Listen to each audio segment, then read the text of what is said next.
घरात साप दिसला तर तुम्ही काय कराल? माराल की त्याचा जीव वाचवाल? आपल्यापैकी अनेक जण साप दिसताच घाबरतात आणि पहिली प्रतिक्रिया असते त्याला मारायची. पण एक गोष्ट माहीत आहे का तुम्हाला? भारतात आढळणारे बहुतेक साप बिनविषारी असतात.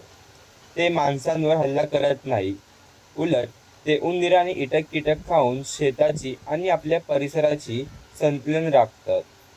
जर साप घरात किंवा परिसरात दिसला तर त्याला मारण्याऐवजी स्नेक रेस्क्युअर टीम किंवा फॉरेस्ट डिपार्टमेंटला संपर्क.